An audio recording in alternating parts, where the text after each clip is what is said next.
All right, guys, everyone, welcome to Crypto Conversation, and my name is Shiv. So let's talk about yesterday's announcement that Mr. PM made about the blockchain technology. So he said that disruptive technologies such as blockchain and the Internet of Things will have a profound impact on our way we live and work, and they will require rapid adaptation in our workplace. Now, yesterday there were a lot of questions that the PM, spoke about the blockchain technology, but he did not speak about the crypto assets at all. He did not speak about the cryptocurrencies, and which is quite true because if you read this statement, there's no mention of cryptocurrencies. But so here is my viewpoint, right? I think the very first applications of blockchain itself is the cryptocurrencies. And in fact, some of the blockchains that exist right now, they would not even exist without this integral part of cryptocurrencies, because cryptocurrencies are the way you incentivize everyone in the system. For example, for blockchains like Ethereum, for blockchains like ADA, Cardano, for blockchains like EOS, right? They have a built-in governance model, and the way that everyone who participates into the blockchain to develop the blockchain to become a part of this blockchain, the way they get incentivized is in the form of the coins and the tokens, and that is how the currency value comes, it gets the currency value. Now, having said that, this is also important, and I'm sure the government will not tolerate any kind of bullshit blockchain. For example, any blockchain which has no use cases, which is, I mean, for example, there are people who are trying to raise funds in the name of the blockchain. Just they are using the hype of the blockchain, raising an ICO, having the no real use case of blockchain. Those kind of people will not be tolerated, I'm sure, because that turns out that you're doing something or the other fraud. So all these shitty coins, I mean, you will agree that there are so many cryptocurrencies right now on the coin market cap. Some of them, most of them, in fact, they do not have any use cases, and most of them are scamming. So there will be no place for blockchains like those which are scammy in nature, which does not provide any value, in the world. So this is what his statement was yesterday, and he was talking yesterday about this event which is being held in India, in Hyderabad, which is called WCCIT. In fact, I was going through the entire website. They also have something called a live, so in case you want to go ahead and watch, if you cannot attend the conference, you can just click here, and I will leave the link in the description. Click here and you will be able to see the live conference as it happens there in Hyderabad, right? So I was also going through some of the speakers which were present, and one of the speakers is Don Tapscott. Now, for the people who might not know, Don Tapscott is a very, very popular and influential person in the blockchain space. He is also on the advisory board of Icon. If you would know, Icon is it's a blockchain which is called to be Ethereum of South Korea, or maybe Neo of South Korea, right? They had an ICO last year. So he is on the advisory board of, as you can see here, on the Icon as well. So these kind of people were attending these conference which was in India. And if you look at the speakers, so you had the Prime Minister himself, you had Sadhguru, you had so if you want to view all the speakers right now, you can just click on here, and you will see the kind of speakers that were there. So coming back to the part where that he spoke about the blockchain but did not speak about the cryptocurrency. So I think the cryptocurrencies are the first applications and are very, very important applications. So in my opinion, they will be accepted sometime in the future. Just in my opinion, guys, just in my opinion. Like, always make a disclaimer, this is not a financial or investment advice, just my personal opinion. So in my opinion, these valuable blockchains, right, which have really use cases, will be accepted in the future, right? Because they do have, and all the blockchains which are just making the hype, just taking the advantage of the hype of the blockchain, I have no real use cases. They're just raising funds.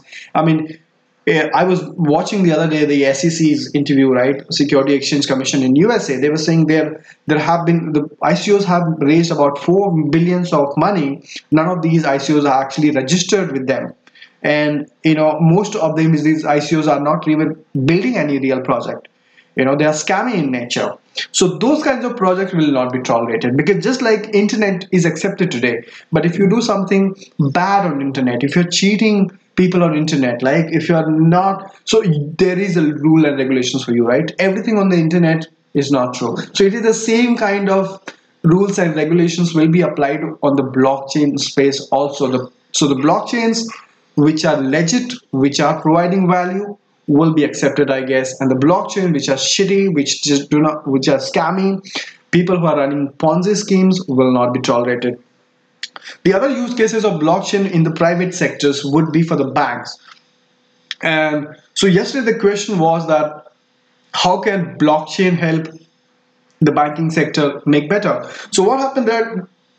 There are essentially two kind of blockchains, right? One blockchain is like it does not need permission, open blockchain, open public ledger, which is like Ethereum and ADA. But there are other kind of blockchains also, or private blockchain, you can give it a better name, which would be maybe a hyper ledger, right? Wherein you have already defined the parties, you have already defined the nodes. Okay, he's going to have access, he's going to have it, so these many people are going to share the data. So it more becomes like a sharing of data, and there's no incentives required, because this is basically sharing data. Hyperledger, private blockchain, where you're just trying to keep everyone updated and everyone agrees to something, but there's no incentive mechanism that you need. In that case, you would not need cryptocurrencies. So blockchain can be run without cryptocurrencies as well, wherein you're just sharing the data, when everyone is just coming onto an agreement, and the parties which are participating in the node in the blockchain ecosystem are defined. That's kind of private blockchain. So that can be applied as well for the private sectors, for the banking sectors. Now, having said that, that does not defeat the fact that still, if you talk about the fiat, even if you bring in the banking system for the fiat are still dangerous, I would say, because that is still centralized, right? That is still centralized, that will still have, that still can be manipulated, yeah, and things like that. So, and yeah, so the difference between cryptocurrencies and a fiat currency will still be there. It's not just because you applied blockchain to the banking system, now banking system is foolproof. That's not really like that. It's about the fiat money, it's about the centralized money. So there is always going to be a clash between a decentralized money and a centralized money. Decentralized money like Bitcoin and Ethereum and all the other stuff, which there is no central authority. It is as per the demand and supply, and then there is another centralized money, which does not have a fixed supply, by the way, or maybe they can back it up by petrol, like something like Venezuela is doing, or it cannot be backed. So I think there will be existence like a decentralized currency as well and the centralized currency, but I do think that the people will be inclined more towards the decentralized currency, which is like decentralized in nature, cannot be manipulated, can be trusted more than the currency which has a defined parties which can participate and nobody knows. It's not a public ledger, it's a private ledger. So I think it's quite evident what people will trust, but I think governments will try to create their own cryptocurrencies as well on the private ledger.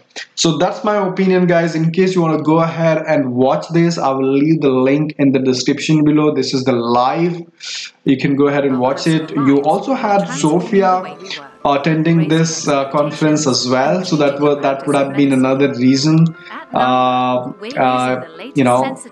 people are so excited about the blockchain technology. Sophia is built by singularity.net, so that's an exciting one once again. So definitely leave your opinion. What do you think about the entire statement? What's your opinion on the whole cryptocurrency? I do want to share the last tweet by Andreas Antonopoulos. where he says that, so while the banking regulators in India were bashing Bitcoin for being unregulated, 2 billion fraud ring was growing under their noses. One of the biggest banks was doing all the money laundering. Honestly, it's almost as if money laundering is a job of banks. So these kind of money laundering kind of can be avoided with the use of the blockchain technology, but the fact that fiat are centralized and can be manipulated, that still remains the same, guys. So thank you so much for watching. Give this video a like, share, and I will see you in my next video. Subscribe if you're new to the channel. Thank you so much.